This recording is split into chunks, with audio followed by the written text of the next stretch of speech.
The simple part that most people don't understand is that every thought we think and every word we speak is creating our future. It's as though our thoughts go out into the universe and are accepted and brought back to us as experience. Now that is a very simple thing, but most people don't get it. They don't understand it. They've never heard it before and they think it's ridiculous. But if you can really accept the fact that every time you think a thought and every time you speak a word, you are literally painting your future, making your dinner, whatever you want to call it, you are creating. And you're creating your own life.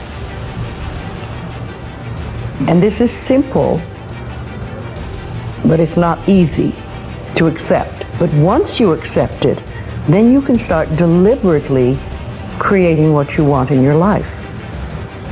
And you begin to be aware of what you don't want in your life and how you are contributing to it.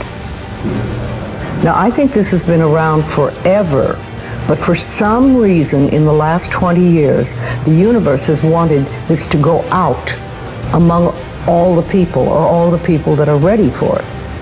See, most of us just think, and we don't pay any attention to what we're thinking. We're just doing it. But that's something you need to train yourself to do, to begin to train yourself to be aware of what you're thinking.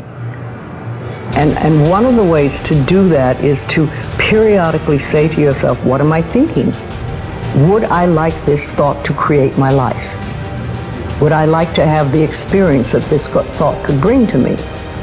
Now, it takes a while to do that, but even if we could begin on the smallest level to be aware of our thinking, we can start to make changes.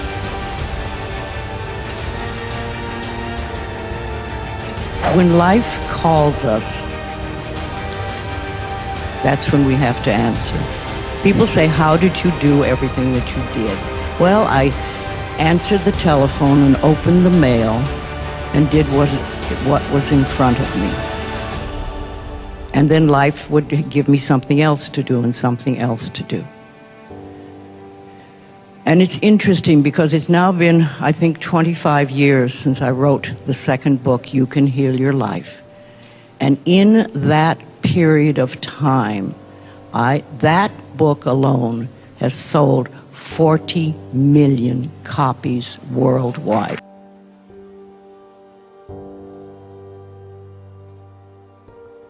And I've always felt that I didn't do anything to promote it at all. It's just life took over, and life said, this book is going to go to this country, and this book is going to go to this country, and go to this country.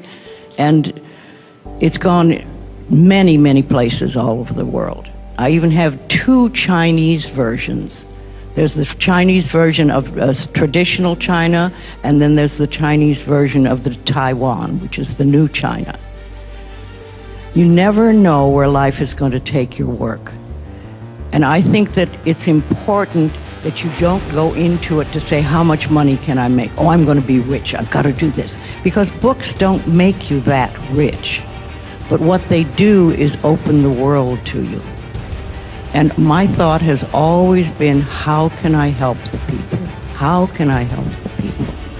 And I think if you come from that point of view, it becomes a lot easier. Gratitude works a lot. If just being grateful for everything. The more, I always say the universe loves gratitude. The more you're grateful for what the good is in your life, the more good you get to be grateful about. Mm-hmm. And it's like, if somebody gives you a present or gives me a present and I say, oh my God, I hate that color and it doesn't fit, and that person will never give me another present. Mm-hmm. But if you say, oh, it's wonderful and thank you, I really adore it, it's great, that person is probably going to want to buy you a present every time they see something they think you would like. And it's like that with the universe. The universe loves gratitude. I think that everything you think and everything you speak goes out from you into the universe and comes back to you multiplied. Loving yourself is the most powerful thing we can do. What good is a nice car if you are full of resentment all the time? But I ask them to look in the mirror, especially first thing in the morning. Just look in their eyes and say their name and say, I love you. I really, really love you. And this is enormously hard for most people to do to begin with. But as you continue to do it, it makes a big difference. You see, life loves you. Life really loves you. But if you don't love yourself, it's very hard for life to bring you the goodies because you've got this wall up. So when you can learn to love who you are, and that's the way you were born, when you were a little tiny baby, and when I say you, I mean everybody listening to this, we all adored ourselves. We loved our bodies, we loved every part of ourselves. And then we started to listen to other people who told us we weren't good enough, or we didn't do it right, or no, no, no. And so we decided that maybe we weren't very good. And that's where we get all mixed up. But when we can get back to that point of just adoring this marvelous critter in here, then life says, oh, she's got it, let's give her goodies. And then the next step is to be very grateful about it. Yes. When you're really grateful, then they want to give you more. When I work with people, when I workshops or classes or anything, I always try to get people just to open their arms so that we can let the new in. Remember, this is the subconscious mind, and this is where we're holding. So this is saying nothing new will get in. So I always like to feel that I'm open and receptive to new ideas, and I'm willing to learn, and I'm willing to change, and I'm willing to grow. And sometimes I don't want to, and sometimes it hits areas that I don't really care to change at the moment. And, you know, that's always an area that I know is important for me to work on. To me, I think enlightenment is letting go of all the things we believe that are not benefiting us in life, or that are barriers to our life, to the good things in life, and to release them one by one and to think, I don't have to believe that anymore. Or do I want to believe that anymore? And making a conscious choice. When we can understand that every single thing we believe has been a choice, and it may or may not be true. It can be true for you and not for you, because it's your belief system and your belief system, and then I have my belief system. I say a lot, that may be true for you, it's not true for me. I may not say that out loud, but people are doing things or saying things, and I think that to myself a lot. And also, it has nothing to do with me. Whatever's going, that has nothing to do with me, because I'm under the law of my own consciousness. This is my pathway, and you have your pathway, you have yours, everybody does. So we're all on a journey, and I think the more conscientious we are about it, and the more conscious choices we make, the better our journey is, or the easier, or the swifter, or we get more goodies, or we have better health.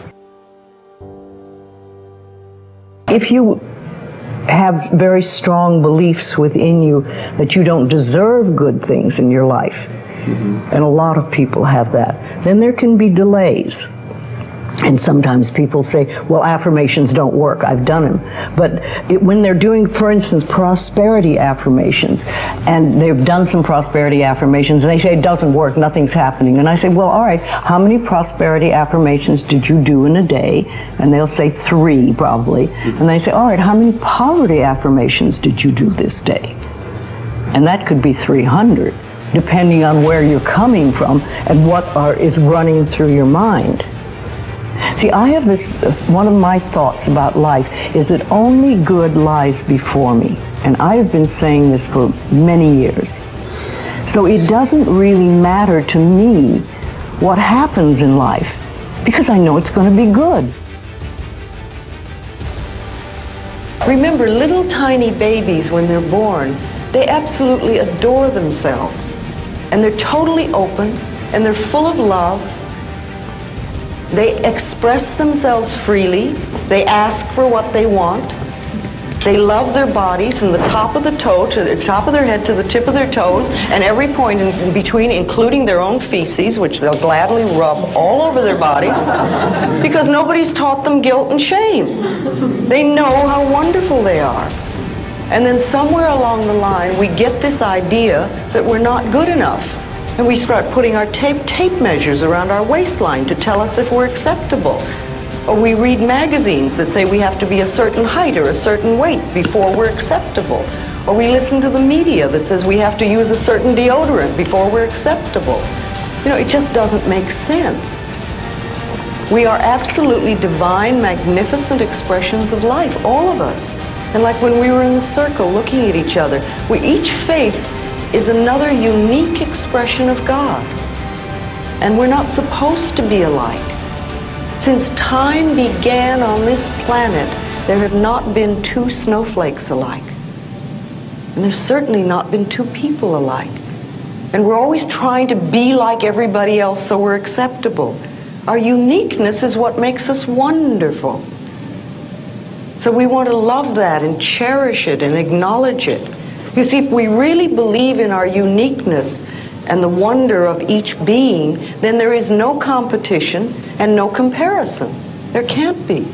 We're just different, and we're meant to be different, and that's wonderful.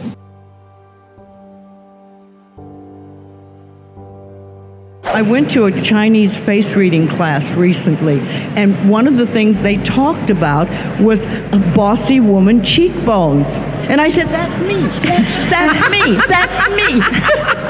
Bossy woman cheekbones. Bossy woman cheekbones. And all my life I used to call them Polish cheekbones. Now I know they're bossy woman cheekbones. But and also in Chinese astrology, I'm a fire tiger. Ooh, really? Now, the tiger is a very strong personality, and a fire tiger is a very strong personality. But in the early days in China, they used to kill the girls who were fire tigers because they didn't want them to grow up and tell people what to do. So this time, I've come forth and I get to be who I am, a fire tiger with bossy woman cheekbones. That is so cool.